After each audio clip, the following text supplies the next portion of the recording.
Imagine standing on the edge of everything you've ever wanted, a dream so close you can taste it.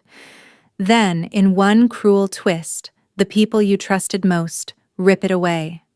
Picture lying in a hospital bed fighting for your life, while your own family abandons you, their betrayal cutting deeper than any wound. That's where my story begins. My name is Holly Morgan, 32 years old, an interior designer who just landed the deal of a lifetime. I thought sharing it with my family would finally make them see me.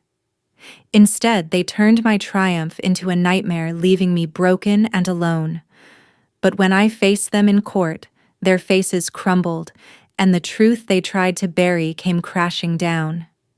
That moment changed everything.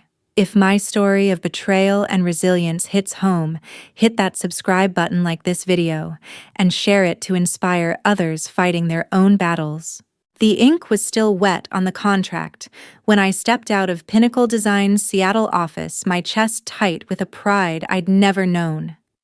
I'd just signed a $10 million deal to redesign luxury hotels across the West Coast, a career-defining moment after years of grinding through late-night sketches, dismissive clients, and an industry that chewed up dreamers. This wasn't just money, it was proof I'd risen above every doubt, every sneer. I wanted my family to see it, to finally acknowledge me. Maybe this time they'd look at me with something other than indifference. So I packed my car with gifts and drove 800 miles to Anchorage, Alaska, to the Cedar House, where I grew up, hoping for a moment that could rewrite our history. That house, nestled near a quiet forest, was never the warm haven it seemed. My parents ran a cold, calculated home. Dad, a small-time real estate agent obsessed over appearances, always playing the charming dealmaker. Mom, a bank manager, kept everything polished, like our lives were a display for her perfect image. My sister Beth, 4 years my senior, was their pride and joy.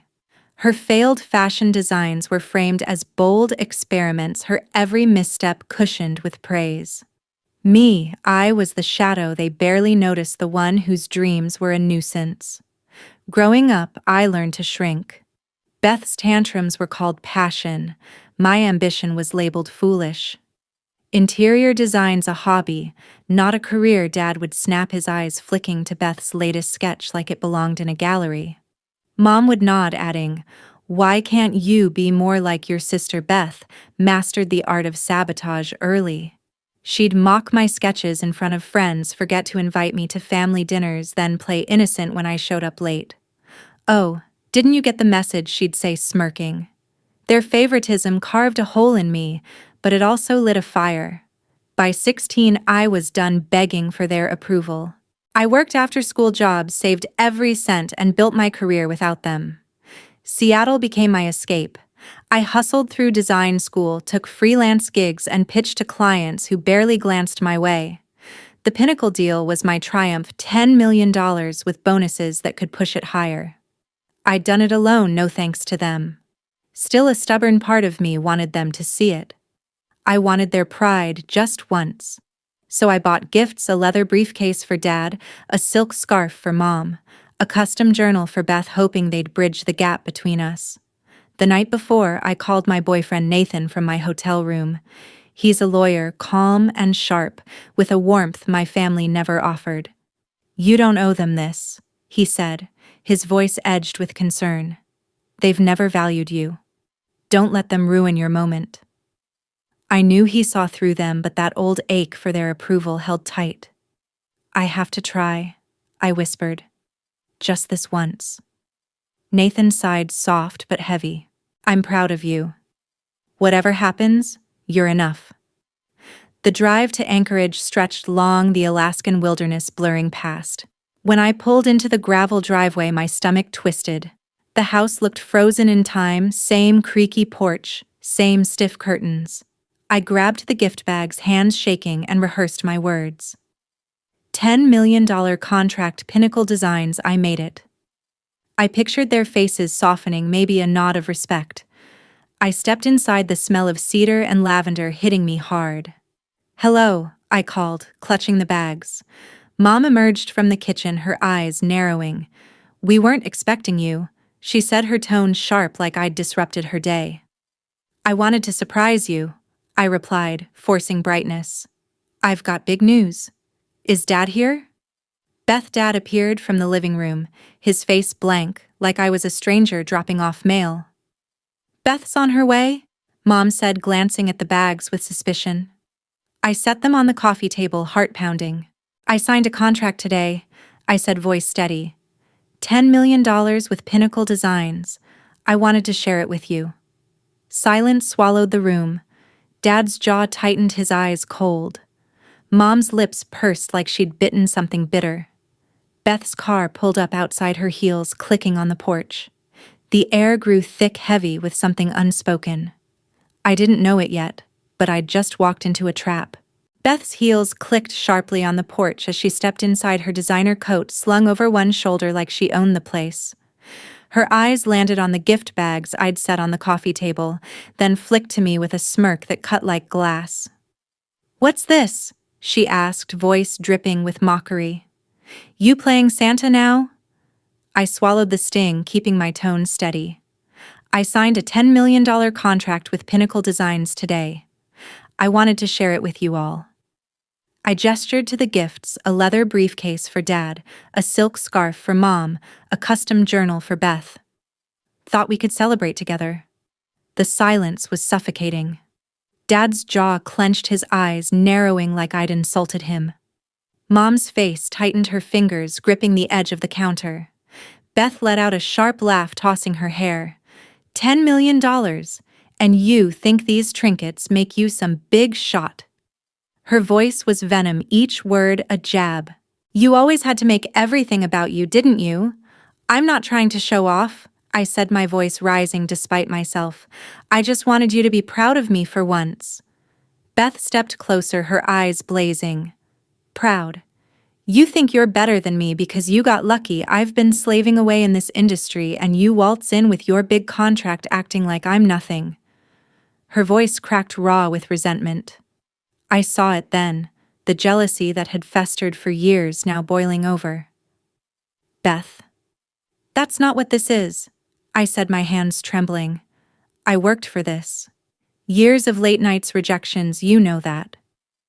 But she wasn't listening. She snatched the journal from the table, flipping it open like it was evidence of my crimes. "You think this makes up for stealing my spotlight? Everyone in town's been whispering about you, the great Holly Morgan, while I'm stuck selling knockoff dresses." Her voice rose to a shout, her face red with rage. "Enough," Beth, Mom cut in, but her tone lacked conviction, like she was scolding a child she secretly admired. Dad stayed silent, his gaze fixed on the briefcase, but his expression was cold, unyielding. I felt the room shrinking, their disapproval closing in like walls. "I didn't come here to fight," I said, my voice breaking. "I just wanted us to be a family for one damn moment." "Family." Beth spat, stepping so close I could feel her breath. "You've never been part of this family. You're the one who ran off chasing your stupid dreams, leaving me to deal with their expectations." Her hands balled into fists, her eyes wild. I took a step back, my heart pounding, but the banister of the upstairs hallway was behind me. We'd moved to the second floor in the heat of the argument, the narrow balcony overlooking the living room below. "Beth, stop," I said, my voice shaking now. "I'm not your enemy." But her face twisted like my words were fuel. "You've always been my enemy," she hissed. Before I could react, her hand slammed into my shoulders, hard and deliberate. The world spun as I stumbled backward, the railing giving way under my weight. I fell from the balcony, a sickening drop that seemed to last forever. Pain exploded through me as I hit the floor below, my body crumpling. Darkness swallowed my vision. My last thought, a jagged shard of betrayal. I don't know how long I was out. Minutes, maybe hours. When my eyes fluttered open, the ceiling swam above me, harsh light stabbing my skull. My body screamed, ribs aching, a sharp pain shooting down my spine. I tried to move, but my legs wouldn't respond. Panic clawed at my chest. "Help!" I croaked, my voice barely a whisper. I heard footsteps then. Mom's voice, cold as ice. She brought this on herself. She said her words slicing through the haze. Dad's voice followed low and steady. Get her bag. We'll deal with this. I wanted to scream to beg, but my strength was slipping.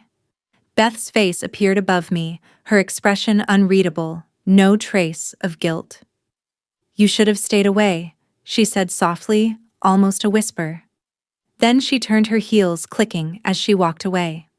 The sound of a car engine roared outside, fading into the distance. They left me there broken on the living room floor, as if I was nothing more than a problem to be swept aside. A neighbor must have heard the crash, because the next thing I knew, paramedics were lifting me onto a stretcher.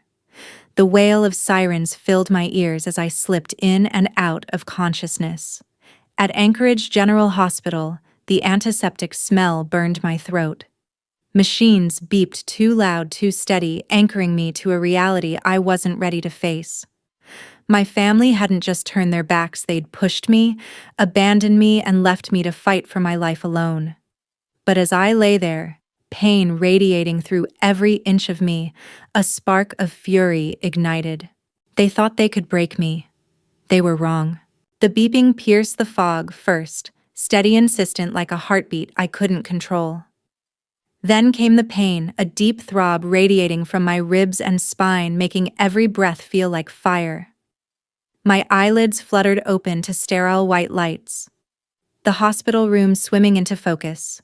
Tubes snaked from my arms, a brace locked my neck in place.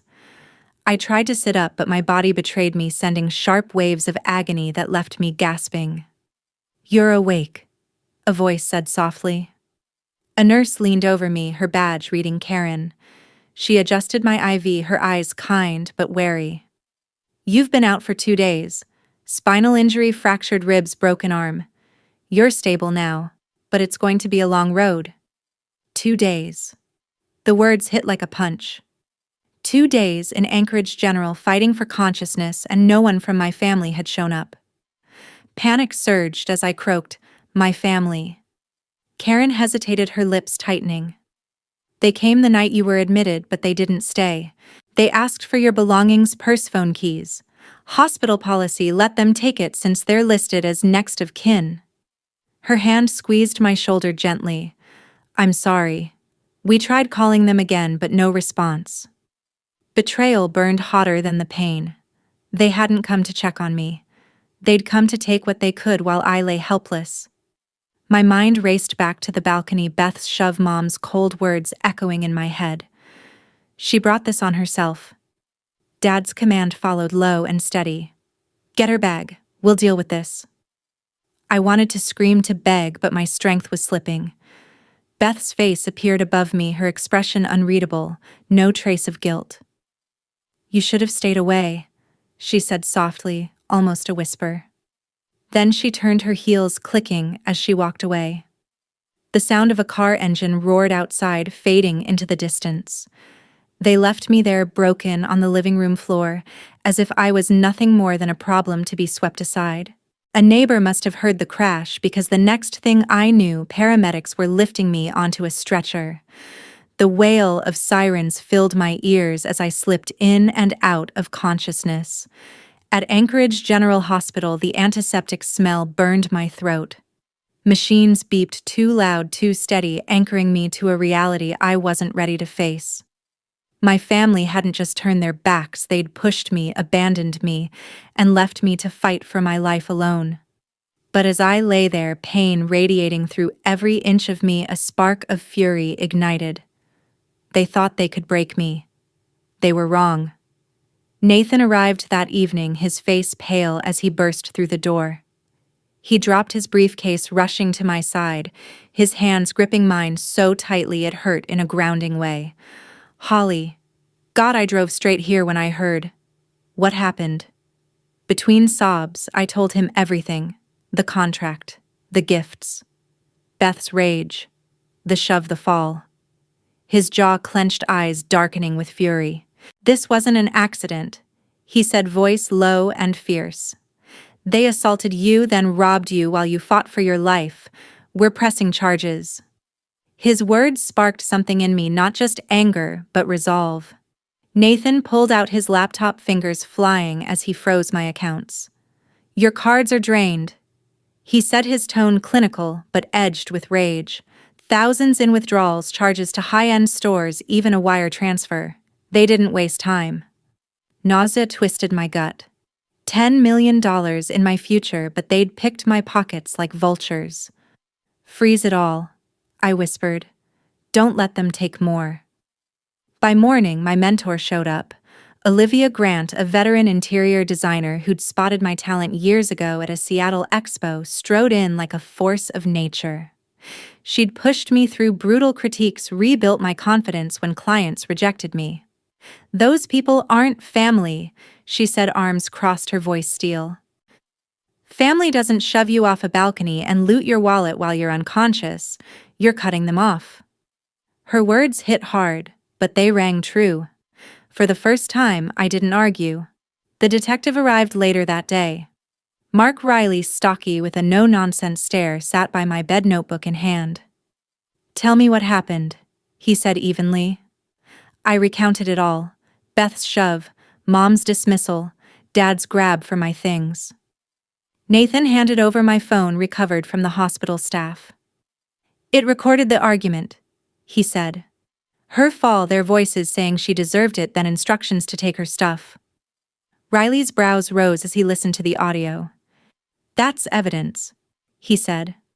"Paired with bank records, it's solid for assault and theft." As Riley left promising updates, exhaustion pulled me under, but sleep brought nightmares. Beth's face twisted in hate. Mom's cold eyes, Dad's silence. I woke, sweating, the brace digging into my neck. Karen returned with meds, her expression sympathetic.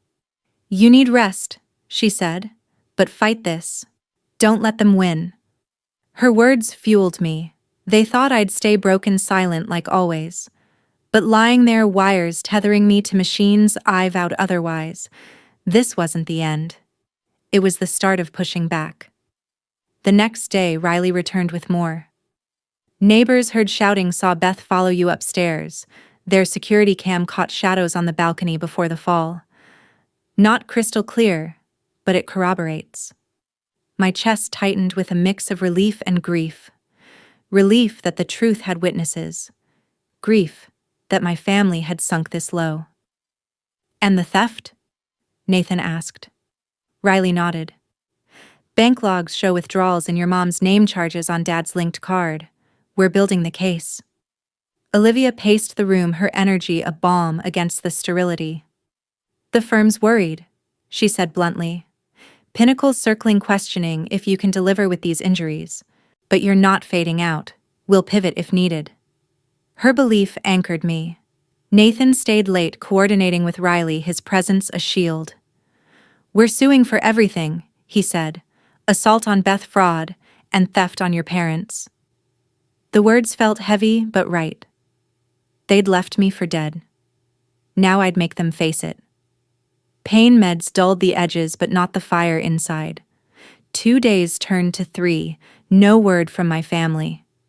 They'd vanished, probably spending what they stole. But as I lay there staring at the ceiling, determination grew. They hadn't just hurt me, they'd awakened me. With Nathan and Olivia by my side, I wasn't alone anymore. The fight was just beginning.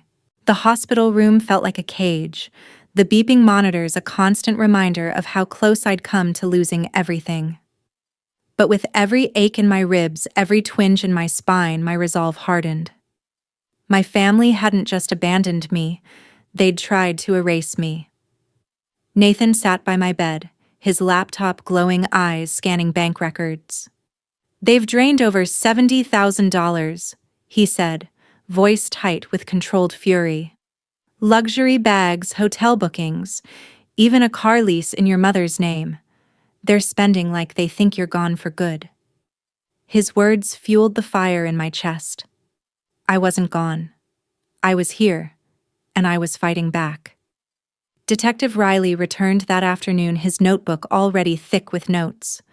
"The audio from your phone is gold," he said, leaning forward.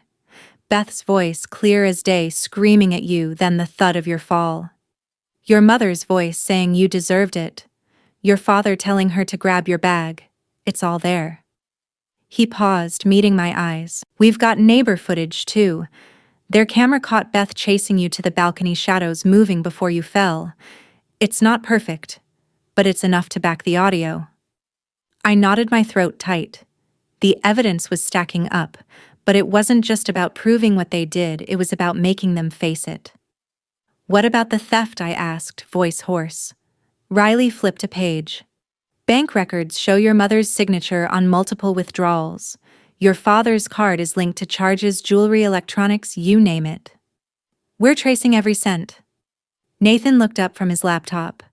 I've frozen what's left of your accounts. They won't touch another dime. Olivia stormed in later, her presence filling the room like a tidal wave.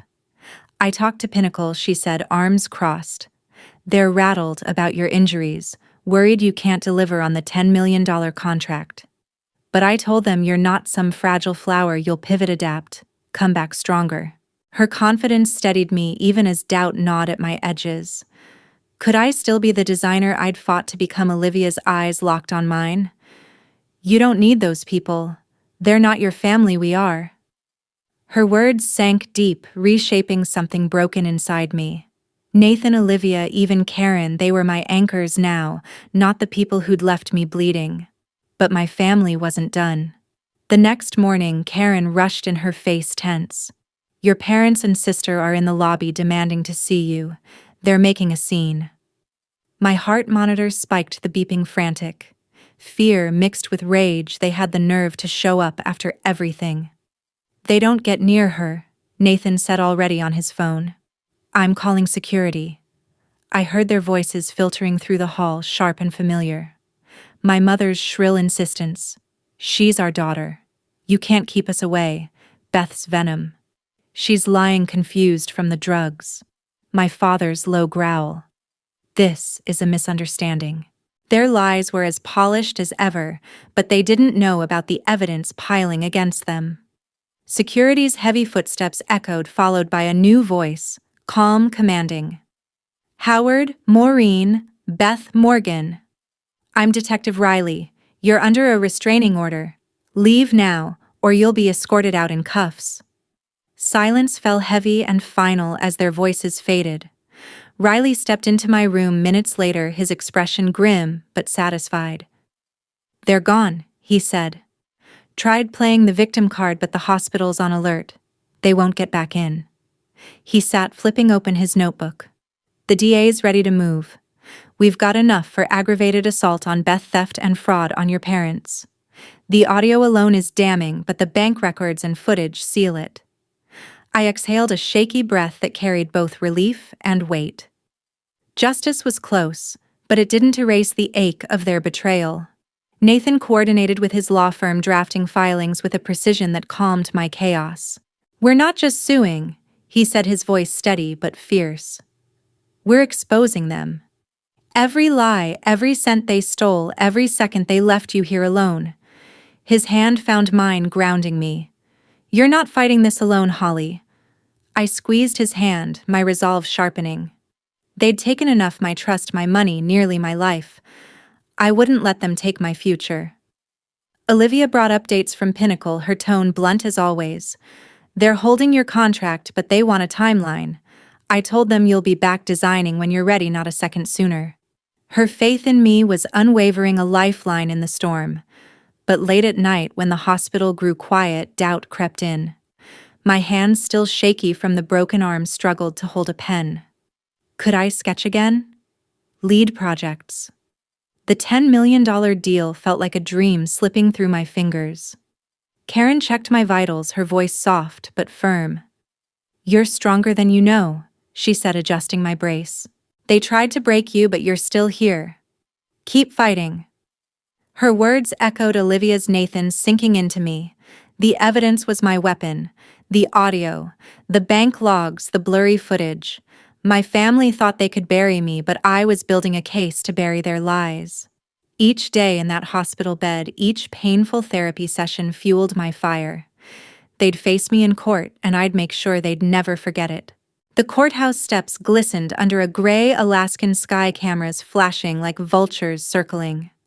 Nathan wheeled me inside his hands, steady on my chair, guiding me through the swarm of reporters shouting questions. Did your sister push you? Will Pinnacle drop your contract? I kept my chin high, not for them, but for me, proof I wasn't broken. Not yet. Inside the Anchorage courtroom buzzed with tension, whispers rippling through the gallery. Olivia sat behind me, her presence solid as stone, her eyes sharp with resolve. Nathan squeezed my hand, his lawyer's calm masking the fury I knew simmered beneath. The doors creaked open, and my family walked in. Beth led, her face a mask of defiance, dressed in a tailored blazer like she was still the star. My mother followed, clutching a tissue, her eyes darting nervously. My father trailed last, his usual swagger replaced by a tight-lipped scowl. When their gazes landed on me, time froze. Beth's jaw twitched, a flicker of panic breaking her facade. My mother's hand flew to her mouth, but no tears came. My father's eyes narrowed, cold and unyielding, as if I'd betrayed them by surviving. "All rise," the bailiff called. The judge entered, robes billowing, gavel poised. Nathan's colleague, Assistant District Attorney Claire Thompson, stood with a confidence that cut through the room. "Your Honor," she began, her voice clear and sharp. "This is no family misunderstanding. This is a calculated act of violence and theft."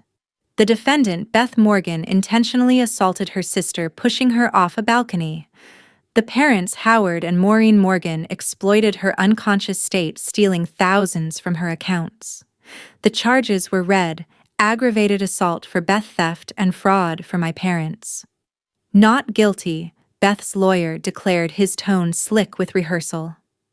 My parents echoed the plea, their voices flat, as if my pain was a clerical error. Claire didn't flinch.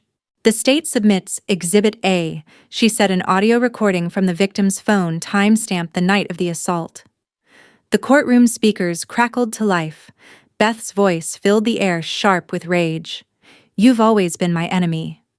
My cry followed, then, a thud as I fell. My mother's voice cut through. "She brought this on herself." My father's low command. "Get her bag." Gasps rippled through the jury. Beth's hands gripped the table, knuckles white. My mother buried her face in her tissue, but her eyes stayed dry. My father sat rigid, his fists clenched. Claire continued, unflinching. Exhibit B, bank records showing $70,000 drained in under 48 hours. Withdrawals signed by Maureen Morgan, charges linked to Howard Morgan's card, jewelry, luxury goods, a car lease.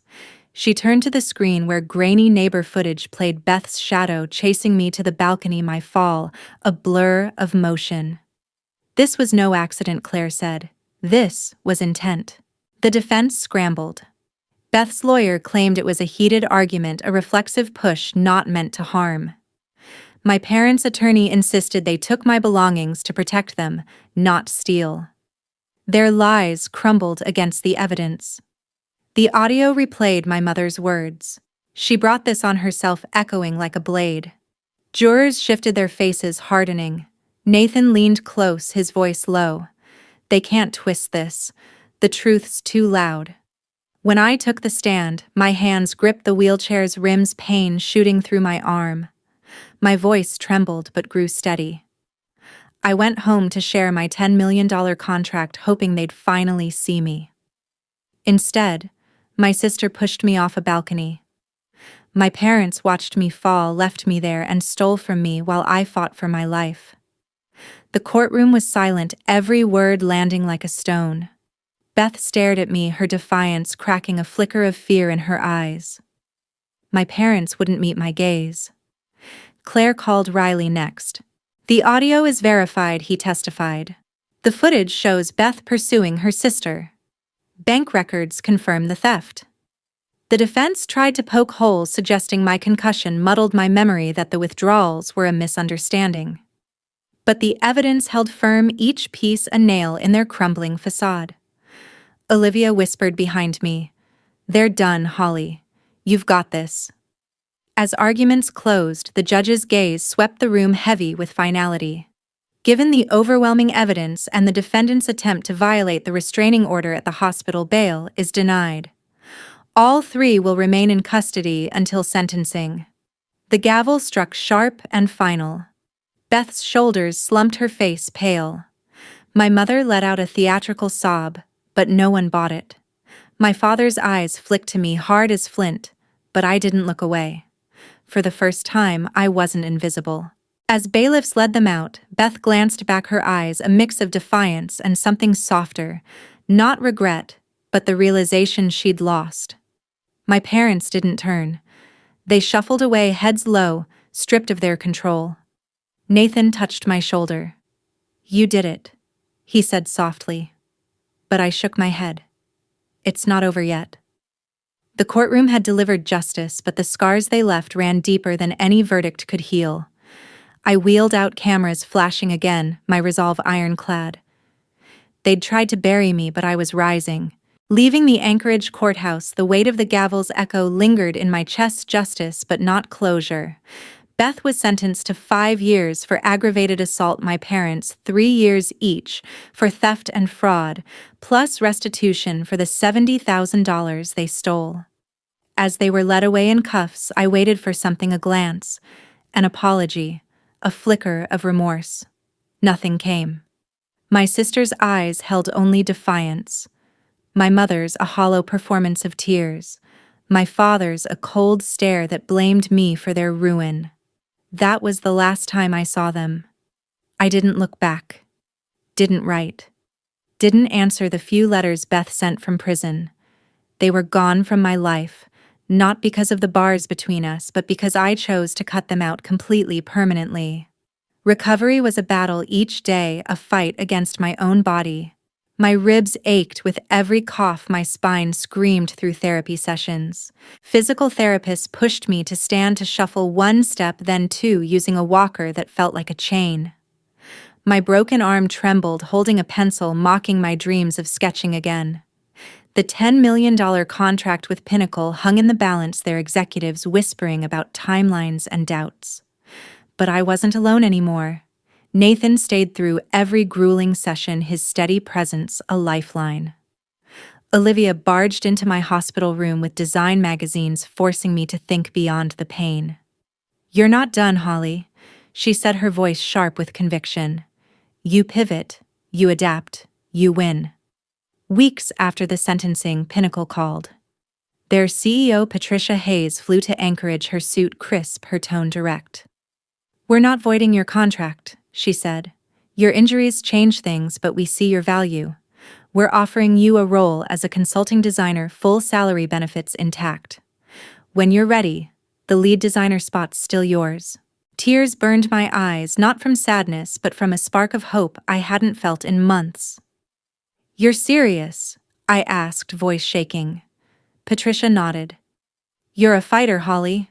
We don't bet against fighters." That moment shifted everything. I wasn't just surviving, I was rebuilding. I moved to Seattle, closer to Pinnacle's headquarters, with Nathan by my side. He'd left his Anchorage firm, taking a job at a Seattle law office to build our life together.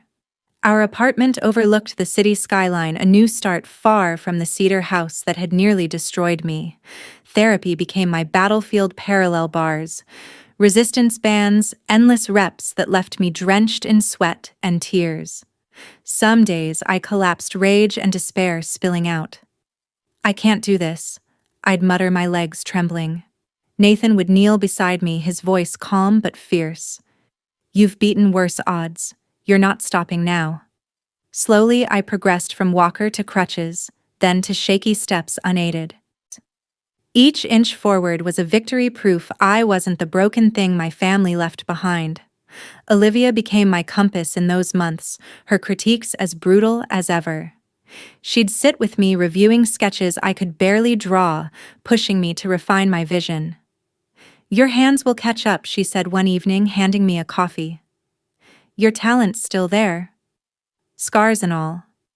Pinnacle embraced my new role, letting me guide younger designers remotely while I healed.